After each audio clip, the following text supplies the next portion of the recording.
got a thermometer here, which is a Craftprokits thermometer I bought from Axminster tools, and a 24 segment ring that I made several months ago. Let's see if we can make something out of this.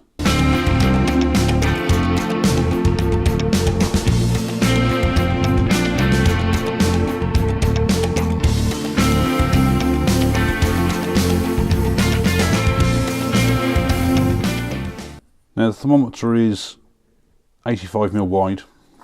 It requires a hole in there around about 56mm, and the depth on there is about 19mm. Now this segmented ring I've got, it's a 24p segment ring. I made this several months ago just as a test, and all the pieces are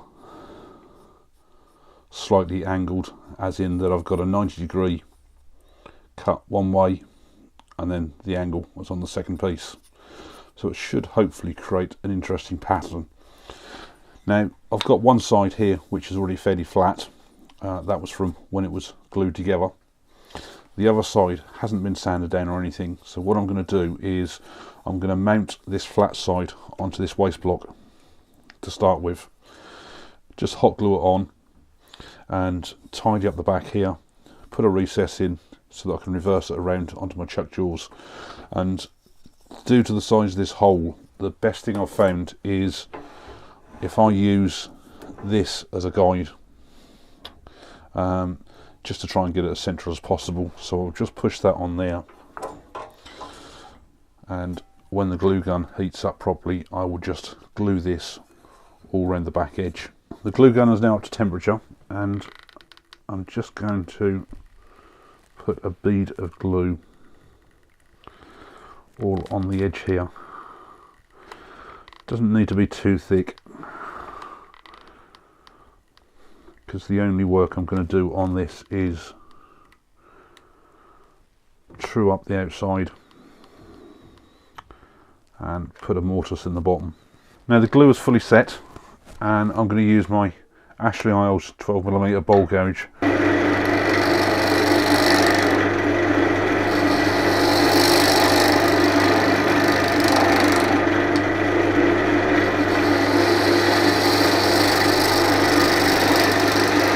It's the outside trued up, and what I probably intend to do is, once I flip this around in the jaws, because we can see this disc is bigger than my chuck, so I'm going to be able to still access the bottom edge once it's on the chuck to do any polishing and stuff like that. And once I've got this flipped round, I'm going to probably do some form of a shape on the top here, because as we can see, the thermometer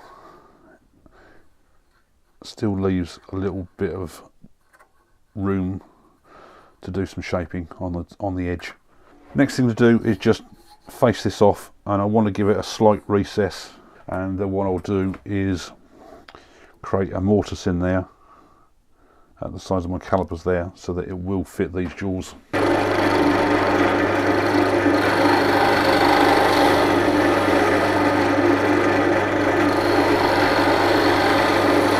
Right, it's given me a nice concave piece there, and the bottom is now all trued up. So I will mark where I want my mortise, and then I may also just tidy up the inside here.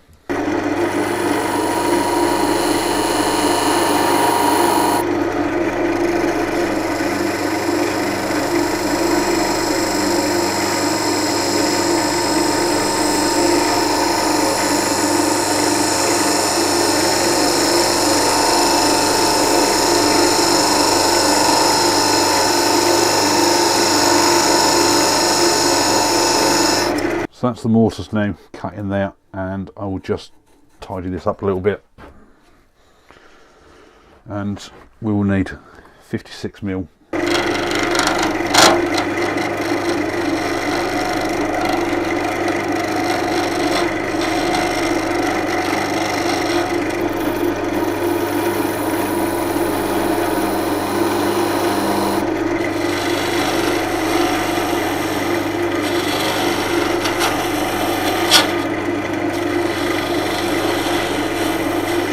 Now I need to make sure that the thermometer will actually fit in from this side, because once I turn this around, the jaws are going to be right up against this inside rim, which will make it impossible to then make this any wider without actually catching the jaws.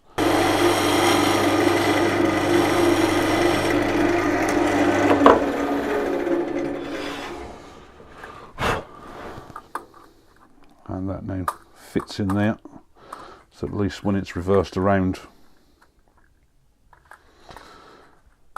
I know that that is going to fit in okay. Right, next job, I'm just going to sand all this up and put a finish on the bottom.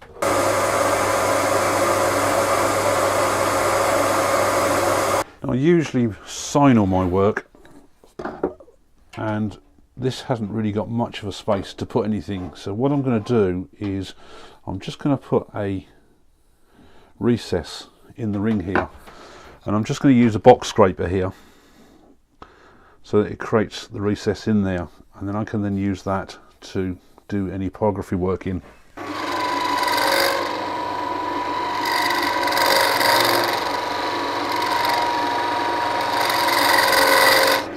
So it's just a small recess in there, and I'll re-sand this up again.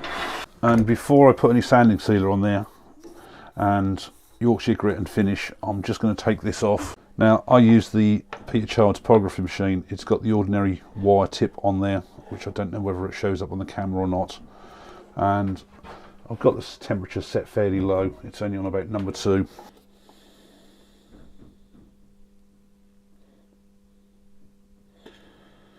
You don't want it too hot, because every time it touches some of the grain, you get these burn marks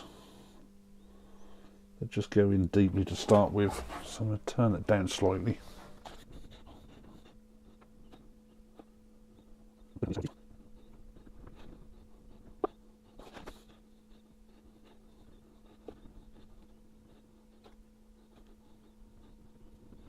So I've just signed the bottom there and dated it, and I'm now going to give this a coat of sanding sealer. Now, I always prefer to do any typography work before I put sanding sealer on, and then I'll give it a coat of Yorkshire grit. So sanding sealer is just dried, and I've just rubbed the Yorkshire grit in, trying to get it into the grain.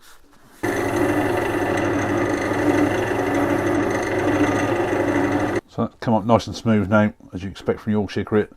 Now, Yorkshire grit does contain a small amount of beeswax, which is why you also get this nice finish to it. But I'm going to top this up with beeswax now, and then use Canuba wax.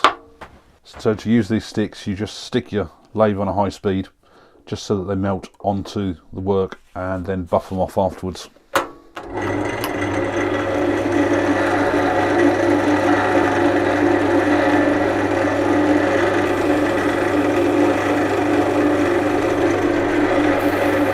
Beeswax, which has given it a nice finish, but the Canuba wax is actually a lot harder wearing than beeswax, because that will wear out a lot quicker.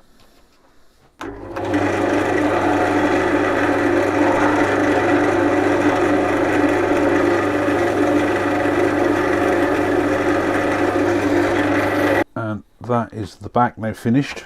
Now, I've had to use my O'Donnell jaws because I made my recess too small, and it's quite fortunate really, because at the same time it does bring the work away from the chuck. And I've left the waste block on so far, and all I'm going to do is, with a parting tool, heat this glue up, because it's only stuck on the outside, and it should then peel off, and we can then remove any excess glue. Oh, camera died on me, and what I've done is I've just faced off the surface here, rounded off the edges, and I've made this internal hole so it's actually a nice tight fit when it catches this top bit. So I'm just going to sand this off now and do the same as I did with the back, up to 240 grit, then Yorkshire sanding sealer, and then Yorkshire grit.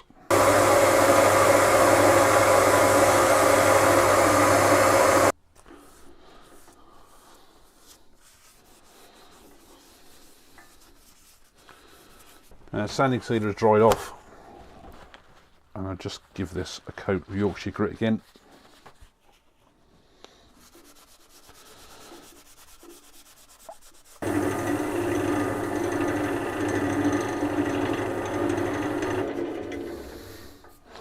And I'll do just the same as I did with the back, and that will be with the beeswax and the Canuba wax.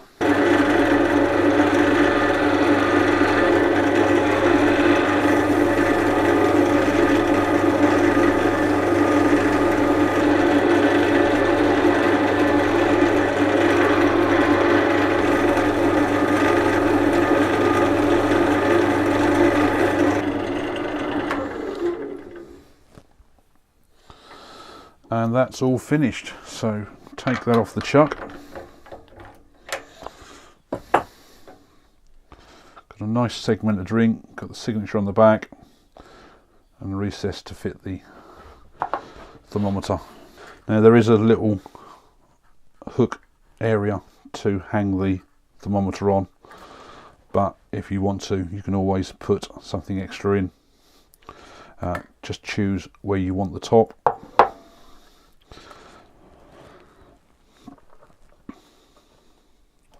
And gently push the thing in. Hello there, it's Paul here, and welcome along everyone. Another quick simple project. This was another one of the kits that I bought from Axminster tools. It's a Craftprokits thermometer. I believe the price on this was around about £7, just under. Fits in there nice and snug. This was another segmented ring that I made a while ago. It's a 24-piece segment ring. I think because of it being a segmented ring, you don't need too much decoration on the piece. It just stands out for itself. The thermometer has its own nail hook to hang it on, so you don't have to worry about doing anything on the ring. I mean, you can certainly add extra bits on if you want to, but I've got to say, really pleased with this. Nice, quick, simple project. Do apologise, the camera did die part way through. I think when I was actually doing the front on this, but hopefully you've got an idea of how I've done it. Thanks a lot for watching, and I'll see you on the next project video.